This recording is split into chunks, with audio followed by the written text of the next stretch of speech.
योगाची सुरुवात करताना म्हणायची प्रार्थना श्री पतंजली महामुनींनी लिहिलेली प्रार्थना. योगेन चित्तस पदेन वाचां मलं शरीरस्य च वैद्यकेन योपाकरोतं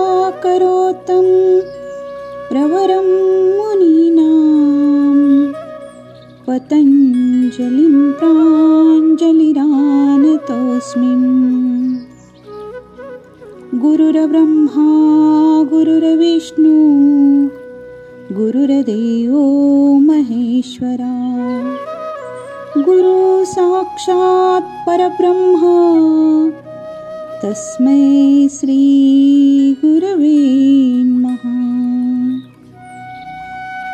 याचा अर्थ, ज्या पतंजली मुनींनी योगशास्त्राने मन, व्याकरणशास्त्राने वाणी व वैद्यकशास्त्राने शरीर या सर्वांची अशुद्धी दूर केली, त्या मुनिश्रेष्ठ पतंजलींना मी नम्रपणे प्रणिपात करतो. गुरु हाच ब्रह्मदेव, गुरु हाच विष्णू आणि गुरु हाच शंकर आहे. इतकेच नव्हे तर गुरु साक्षात परब्रह्म आहे. म्हणून मी गुरुला वंदन करतो.